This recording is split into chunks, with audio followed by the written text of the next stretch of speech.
雄50公里越野赛呢，这个天气非常给力，比较适合越野跑。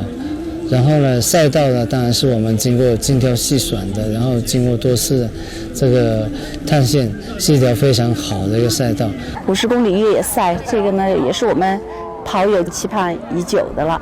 我今天真的特别的高兴，我非常高兴。我的愿望就是跑到80岁。